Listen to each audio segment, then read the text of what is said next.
Welcome to the grid for the senior Rotax karting final here in Wackersdorf, Germany, venue for round 2 of the Rotax Euro Challenge. There's the pre-final winner and the man that's qualified on pole, Harrison Scott in kart 254, the British driver representing Strawberry Racing. Alongside him is Edward Brand, the reigning British champion. He's in kart 203 for Formula K Europe. And for Dan Holland Racing, this is Philip Moran from Sweden driving kart 299. He'll start this 18-lap race from third on the grid. They're now set off onto the formation lap. Starting fourth is Briton Sean Babington in the Dan Holland Racing 205 kart. Babington is the current championship leader, but only just. He has 119 points. The two front row men, Scott and Brand, have 118 and 117 points respectively.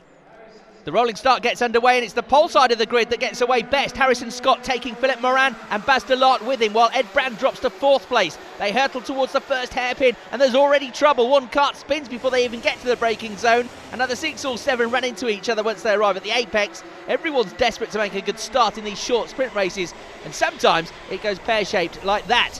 A chain reaction through the midfield because they're all so tightly packed together. Ahead, the race continues relentlessly. The marshals waving green flags at the next hairpin to show that we're clear of any carnage in this section. Still leading is the pole sitter Harrison Scott and his Strawberry Racing Run Tony kart. Second is Philip Moran in the Alonso chassis for Dan Holland Racing. Then there's already a bit of a gap back to Baz de Laat. In third place, up to fourth now, is Thomas Benistri from France, while Ed Brand is demoted now to sixth place by Ludwig Moran, the Swedish driver. But straight away, Brand fights back and reclaims fifth into the final corner of the lap. Still not ideal though, given he started from the front row of the grid.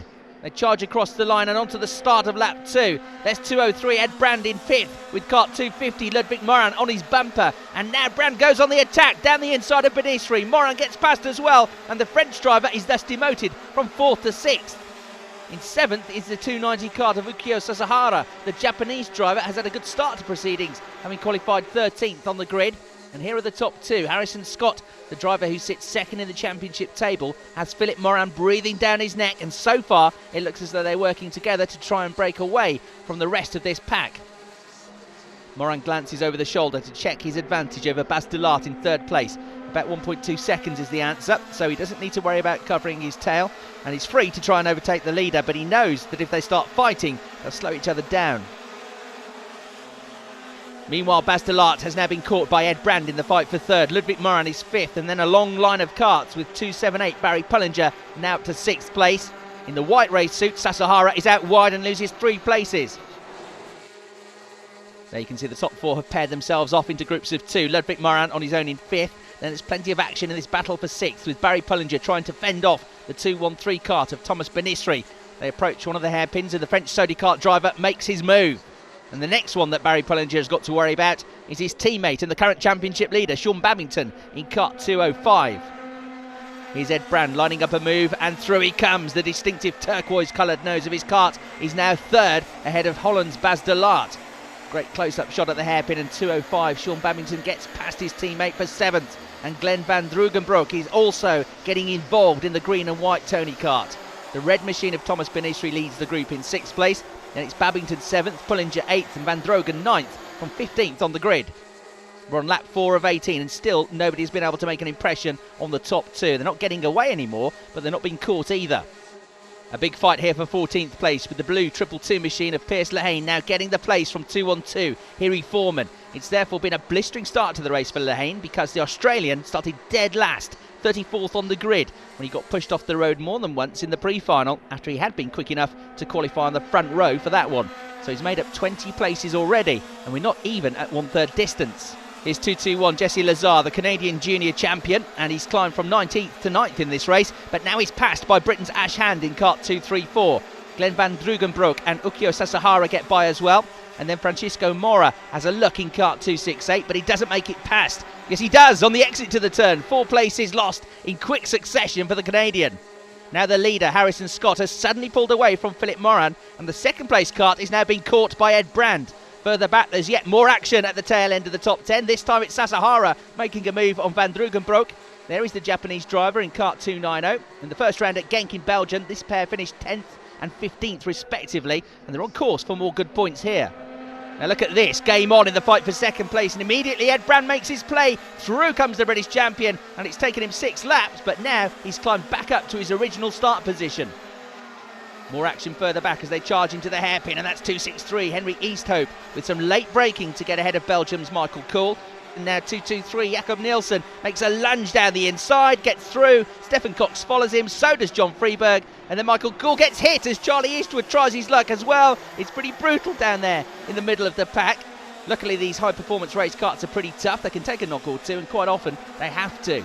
Michael Kuhl will be able to continue. He's dropped to 21st, but now he passes 2.38 Alexander Finkelstein to regain a place. At the back of that queue, I also noticed is 2.69 John Freeberg, so he's dropped back somewhere off camera as they all fight to get as high up the order as they can in the remaining laps of this race. Right, here's Ludwig Moran, Thomas Benistri and Sean Babington, 5th, 6th and 7th. And here's a challenge from Benistri. He breaks late, finds a gap and storms through. And with Moran out wide, Babington also takes advantage. Ludwig Moran in kart 250 drops to 7th place. And now he's got the close attentions of Barry Pullinger. 6th place now then for Babington, but as it stands, he's not going to score enough points to retain the championship lead because his 2 closest rivals, Harrison Scott and Ed Brand, remain 1st and 2nd. There is Babington in the blue race suit, kart 205. 2 places back is his Dan Holland Racing teammate, Barry Pullinger, who now takes a look down the inside of Ludwig Moran, and with a good move, he advances to 7th place. We return to our lead battle, and I reckon that gap is the narrowest it's been for some time. Ed Brand has almost completely caught up with Harrison Scott. He's closing all the time. Here we go, down the inside, and we've got a new race leader. But we're only just approaching 2/3 distance, and so there's still plenty of time for Scott to get the place back. We're on lap 16, and ever since he got the lead 4 laps ago, Ed Brand has been very gradually edging away from Harrison Scott. Much like he did in the pre-final, Philip Moran is having a slightly lonely race in 3rd, unable to match the pace of the top 2, but still well clear of everyone else. We're following the battle for 7th with kart 250. Ludwig Moran trying to keep 234 Ash Hand at bay. Ukyo Sasahara is 9th, and from the back of the grid, Piers Lehane is now up to 10th place. It's been a terrific drive by the Australian. He's now gained 24 places since the start of the race. Actually make that 25 as he slides inside Sasahara to move up to 9th. But he runs slightly wide on the exit. He's still got his nose in front, but the Japanese driver has the inside line and gets the place back on the way into the final turn. And now Glenn van Drogenbroek draws alongside in kart 217 and charges past as we move on to the penultimate lap of the race. They arrive at the next hairpin, and with plenty of momentum, Van Drogenbroek now glides past Sasahara. But the VPDR team driver keeps his foot down and gets the place straight back. Some really good driving there from Belgian Boobin Power team driver Glenn van Drogenbroek and from Ukyo Sasahara. They passed and then repassed, but it was all done without any contact. We're on to the final lap of the race, and Ed Brand is looking more and more secure. He endured a difficult start and had to fight his way back from 5th place during the first half of the race. But ever since he got the lead on lap 11, he's been in control and now rounds the final bend, accelerates towards the checkered flag. And Ed Brand becomes the winner of round 2 of the Rotax Euro Challenge. And with that, he'll move into the championship lead. 2nd place goes to Harrison Scott, 3rd to Philip Moran. And after late drama, former points leader Sean Babington is only 15th. One better this time round, it's Ed Brand. Ed Brand from the United Kingdom.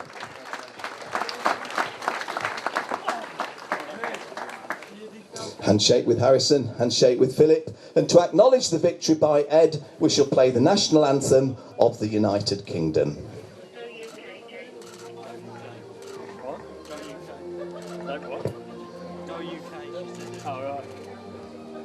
One of 3 racers from his family today, and we have had a 4th previously, as Ed gets the big trophy. Okay, anybody wanting any photos? You're welcome to come up onto the gallery to take them. Come on, Philip, go for it. Well, it's the champagne race. Who's going to win this one? Looks like Ed Brand's got there first. He has, and he's making a... Now, what has Shirley Chapman done to you to deserve that?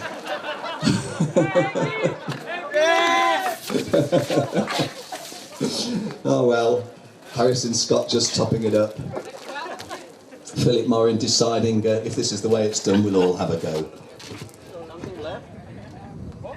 Is there something left?